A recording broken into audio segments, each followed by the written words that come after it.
Today, my story is about the movie Fargo, one of the best movies I think I've ever seen. And what is so incredible about it is that it became a TV series that you and I have talked about for years. What is it about this franchise, if you will, that is so appealing? There's a lot. I mean, it's Coen Brothers, number one, and they're brilliant.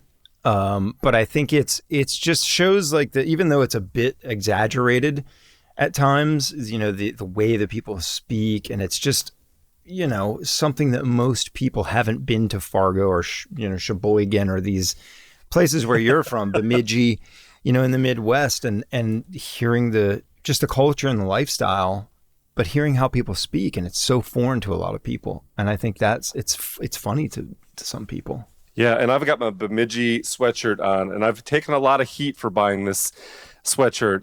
I actually was in Bemidji a couple years ago. My brother lives in Minneapolis, St. Paul, and he's got a cabin up about 3 hours north.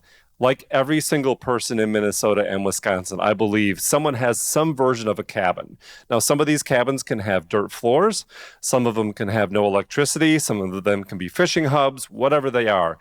This is a true story that pretty much everyone in those two states has something where they go up north to escape. And it is brilliant and awesome. And there's fishing and I've seen bald eagles, and it is incredible and authentic. And I think for me, this story feels very authentic. And of course, when I was in Bemidji, I was so excited. And I will show a picture for those that are looking at this on video.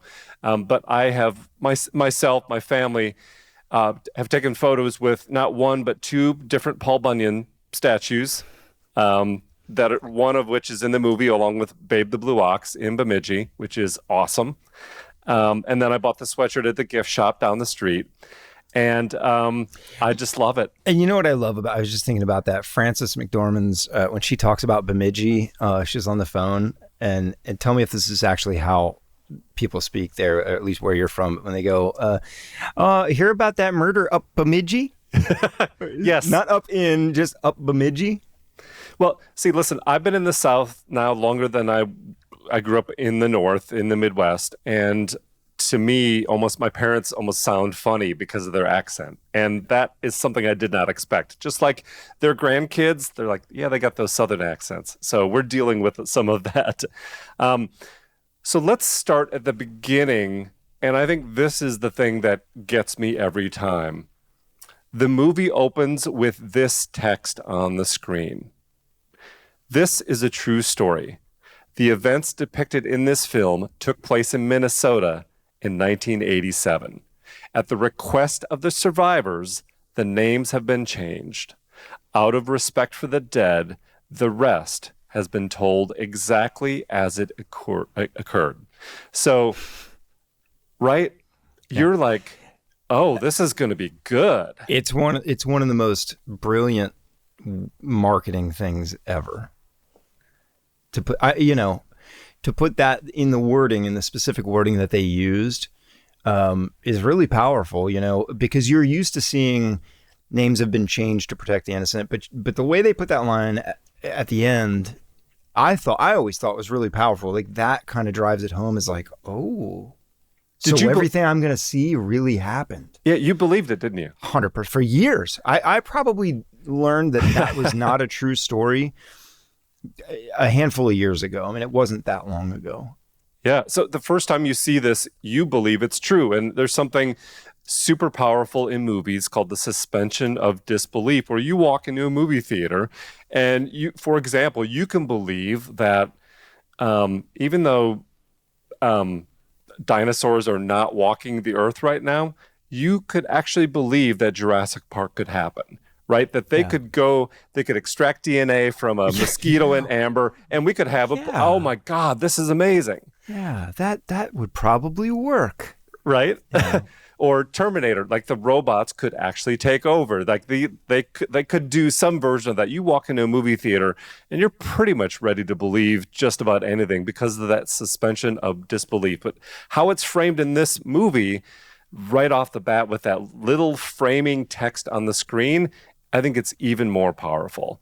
So it turns the premise on its head by blatantly telling people to believe in this story. And I think the other part of this is there's lots of super authentic moments in the movie that actually speak to what Minnesota is all about. So I talked about everyone has a cabin in the house or a house in the woods. Jerry Lundegaard, the car dealer, and the way he sounds and acts, and the fact that he's actually driving a Cutlass is classic Minnesota and Wisconsin. That's the car that lots of people that age drive. To the guys watching the Gophers game in the back of the dealership, they used to wheel in TVs when I was growing up so that you could see the Wisconsin-Minnesota hockey games in grade school. This is a real thing. And it goes on. The empty county roads that are just nothing but snow and drifts, to the buffets. Oh, yeah, the buffets. The buffets and the fricassee, and oh my God, they got it right. So I am completely believing everything that they are selling in this movie, right? Yeah, I think it's the pacing of that movie too, because if you look, I mean, the pacing of just the way the characters move and talk, and just the way the scenes are set up, these kind of stagnant scenes, aerial showing a parking lot with snow and just one, that kind of is Midwest life a little bit. And I mean, look, I've spent time in the Midwest. Where I'm from is a very small town, the East Coast, Eastern Seaboard, but so the accent is different, but there's a lot of similarities, and they do. I mean, it's not to get off on the tangent of like, this isn't a film school podcast, but I mean, when you do it right, you do it right. You do it right, yeah. And so I looked this up, and Snopes actually wrote an article in 1998 debunking the obvious statement at the start of the film. End of story, right? This has been debunked. This is not a true story. But what if I told you that actually there are parts or elements of this movie that are based on true stories? Would you believe that? I would believe it with the ominous way that you said that. Yeah. But I would not have, I would have thought maybe like the wood chipper scene. Like that is something that has happened in some way, shape, or form in the past. I mean, I've heard of those things. So I could see them pulling pieces like that. But yeah, I don't know any specific story that it's based on. I will tell you. There are. So even though the Coen brothers, Ethan and Joel Coen, said it was not a true story, in their director's commentary of Fargo, they did admit finally it was inspired by true events. So what are those true events that inspired the Coen brothers? And so, some of these are going to be elements that are inspiration. You can't just work in a vacuum and just make stuff up that comes out of thin air, right? Like you look at things, you think of things, you remember a case. And so I'm going to give you 3 things that intersect with this story. And I will admit that some of these are stronger than others. And I want you to give me your reaction on this. So Joel Coen told the Huffington Post that there are actually 2 little elements in the story that were based on actual moments. One of them is the fact that there is a guy, I believe in the 60s or 70s, who is gumming up serial numbers for cars and defrauding the General Motors Finance Corporation. There was no kidnapping. There was no murder. It was a guy defrauding the GM Finance Corporation at some point. And so that's the basis of Jerry Lundegaard and this scam that he pulls off.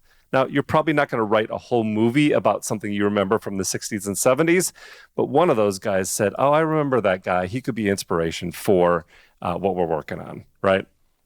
Yeah. Yeah, and by the way, if you're listening to this or watching, you have not seen... Sorry about that. And by the way, if you're listening to this or watching and you have not seen Fargo, if we haven't talked it up enough... go watch it, because the scenes like what you just talked about, Jason, the fudging the serial numbers is so good and so well done. You probably could today make an entire movie about that story. But... You could make a Netflix series out of that story, right? Right. By the way, before I get into another one, tell me what you think about the TV series. Do you have a favorite season? Is there something? How did you feel about watching the series after being so all in on the movie? Yeah, the movie's one of my favorites. I mean, that is one of my favorite movies, honestly. And I loved season like 1, 2. I thought were fantastic. I think later they started to kind of lose me a little bit. I still watched it. Yeah. I think was it Chris Rock that was in the one season the Kansas 4. City one. Yeah, it was not as good as I think. Yeah. The first couple. Yeah, I just wasn't sure when I first watched season 1 of the TV series. I wasn't sure because it was kind of shattering my, the bubble that I had created for the movie. And there's different characters. They were kind of being in the same places. And I wasn't in until I was in. When Billy Bob Thornton shows up, that was the thing that broke it for me. I'm like, this guy is scaring the shit out of me, and I love him for it. So that was the thing that put me over the edge. Did you watch the latest season with John Hamm? I watched them all. Yeah, that was good. Yeah, that's Evil really John good. Hamm I loved. So, yeah. And by the way, they still play that little disclaimer, even though the ruse is up with the audience. They still put it out there. I love that too. They change it slightly, of course, because of wherever the series is set and what the date is, but they still use it. I love that. Yeah, it's a signature thing, and I think it's been used probably in movies and TV series for that same reason. Yeah, since just because it was effective. All right. Off the tangent and back to another connection or potential connection to a real life story or case that relates to Fargo the movie. So this one is also a little bit of a stretch, but people have theorized that T. Eugene Thompson, who is an attorney in Minnesota, who put a hit out on his wife in order to collect her life insurance money of over $1.1 million. It was in the 60s, and he went to prison in 1963 for the hit attempt. The story was all over the local Minnesota TV stations and newspapers, and it was such a big case. It was a 6-week trial that happened and was described later on as the O.J. Simpson trial of the time in an interview with the Twin Cities TV station. That might be a stretch. That might be a stretch, yeah. Maybe in the TVs in the back of the dealerships, right, where they're watching the Gophers game. It stayed in the national headlines until the massive news of JFK's assassination pulled it off the front pages. Now, Joel Cohen says he's never heard of this one before, despite the eerie parallel in the story. But this is the one that I think you actually already spoiled it. So thank you for that. This is the biggest tie-in that the brothers did admit for inspiration, and it is the wood chipper murders. Oh, I didn't know that though. I don't think I spoiled it.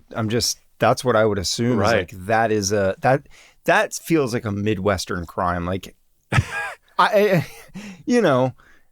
see that as something that could happen in the Midwest, not in upstate New York or something. Right. I don't know why.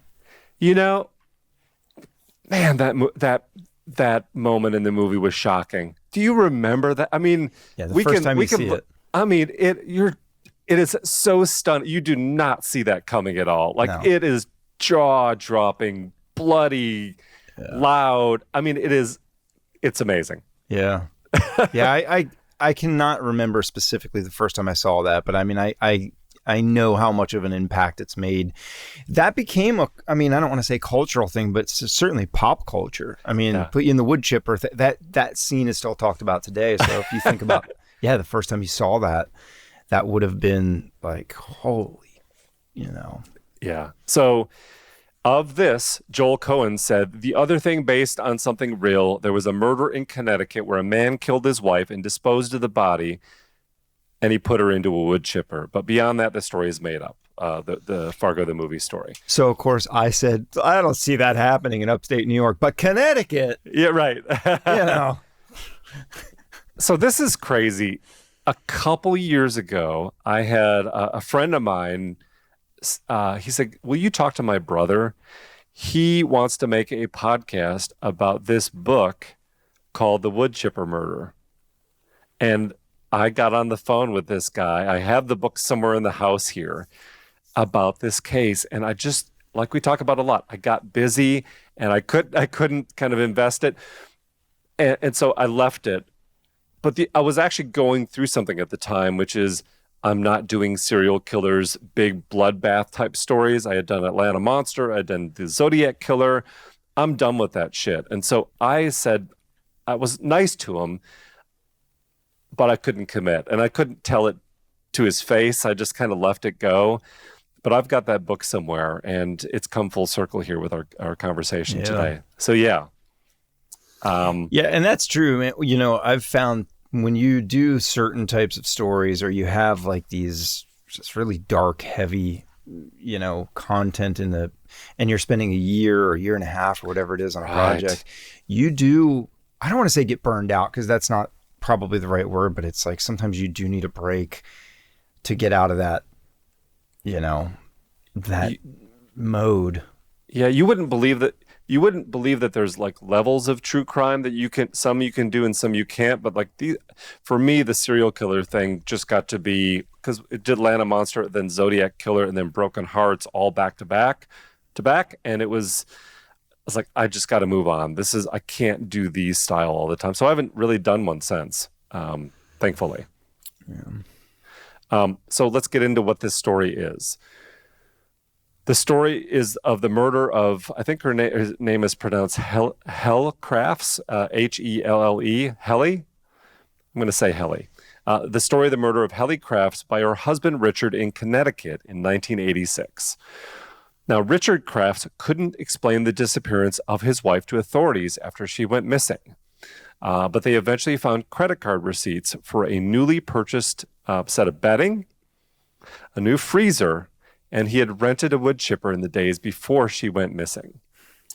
She was a flight attendant, and she had suspected that Richard had been cheating on her.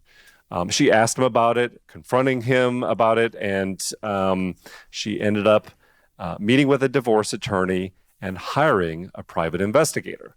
Now, the private investigator took photos of him cheating with another flight attendant. So she knew that this guy was bad. And so something happened, obviously, in the confrontation. But when authorities, when she went missing, went to the house, they found chunks of carpet from her bedroom had gone missing. The large spots had been stained earlier, but when the housekeeper noticed that, and now the spots were gone. I found this blurb on History Channel. They said a witness then had been out snowplowing the roads, and he said he had seen a wood chipper being towed by another truck near the Housatonic River. Search of the craft house revealed a blood smear on the mattress that turned out to be consistent with Richard's wife's blood type. Detectives also found an envelope addressed to her near the river. And divers found a chainsaw and a serrated cutting bar, which had human hair and tissue embedded in the teeth. It's just really bad. To say the least, yeah. And it's, again, I always say this, man, but a letter addressed to her at the crime scene, you know, which it's just, the only thing I can think of is that people who are in that situation are so amped up on adrenaline and just, you know, or angry or whatever it is, that they just do not think straight, and they don't even know that you could set off a grenade next to them and they wouldn't notice. I mean, that's the only thing I can think of, because so many people make such simple mistakes. I guess, fortunately, because that leads to their arrest many times, but you know. Well, I mean, amazes me. He buys a chainsaw with a credit card at the hardware store and rents the wood chipper, and they tie it back to him, of course. And though the serial number had been attempted to be scrubbed away on the chainsaw, they were able to restore it and tie it back to that purchase. So here's another scrubbing the serial numbers connection here. And this is gruesome, but detective found 2,660 hairs, one fingernail, one toenail, two teeth, one tooth cap, and 5 droplets of blood near the scene, and they found the wife's tooth cap. The blood type matched perfectly to her. Now, they also, there's a freezer involved, right? So he had frozen the body and then cut her up with a chainsaw before then putting her in the wood chipper is what they theorized. So he killed her, froze her. Yes. Okay, so I mean, my only thought would be he did that so that blood would not splatter everywhere, right? That right, and it's easier gross, to clean. right? Yeah, it is. But I mean, I'm just trying to think of the logic of that would be it's to like not have as much evidence, and also just hate to say it, but like like running the frozen meat through the meat slicer at the deli might be a little bit cleaner than like anyway. Jesus. So, and this is wild. The state medical examiner prepped for the trial by running a pig carcass through a wood chipper, frozen, and compared the pig's bones once run through the chipper to hers, and said that it was a similar pattern about how this was showing up. I mean, that's just so wild. Yeah. Now that's common though. A lot of times I know they'll do, or I've read before that they'll test certain things like that to compare it to a human, but they'll use a pig carcass. Just something about the flesh, a pig skin is very similar. I guess the elasticity and whatever of pig flesh is similar to human flesh. So But the medical examiner, I'm going to prep for the trial by let's get the pig carcass, let's freeze it, let's actually run it through the wood chipper. I was not expecting that. And what I didn't expect out of this is, so Richard Kraft, he was convicted and sentenced to 50 years in prison for the murder of his wife. He was convicted originally in 1989. And he was released from prison in 2020. So even if you throw your wife in the wood chipper, you can get out of prison. That's so bizarre. I was even going to say, before you said that he was released, I was going to say 50 years is a long time. Yeah. But considering the crime and the forethought and the planning and actually doing it and how gruesome the nature of the crime is, 50 years does not feel that long. I mean, you would think that is, hey man, that's life in prison, or death row. Right. I mean, it's just, because then here you go. Someone has gotten out. What is he, reformed? Right. I mean, again, let's go back to the movie, right? And you see that scene with Steve Buscemi he's stuffing the Jerry Lundegaard's wife leg in the wood chipper. Oh, wow. No, it's what's his name? Oh, yeah. No, it's the other guy. Favorite movie, huh, Jason? Yeah. Pancakes. Pancakes guy. Pancakes. He's stuffing those bodies in there. And you look at that guy, and obviously he gets shot on the ice, but everything he's done, he's not getting out of jail ever if he was caught, right? Yeah. That's so crazy. Such a shocking moment to think about a real life example where this guy would actually get out of prison blows my mind. It always, talking about stories like this, I just never could understand. For me, I can't understand killing somebody, another human being. I mean, and I've tried to put myself, Right. we do these true crime stories and stuff, and I've tried to think about, could I ever do something like that? Is there any situation that I could ever be, you do something like some of these stories? And something like that, I just could never find anything that would make me mentally or emotionally want to go that far to do that to somebody. I mean, it's just, it's so bizarre to me. It's so horrible, I guess is the word. But yet, hey, so this is our connection to Fargo. This is the real life inspiration, supposedly, some moments that connected to the movie. But we watched it, right? We watched the wood chipper scene. We watched Steve Buscemi getting his jaw pretty much blown off, all those things. And it still remains one of my favorites. So there is I can't look away quality to this that still holds after all these years. Yeah, but I also knew it was a movie. So. But But you did believe it was based on a true story. Yeah.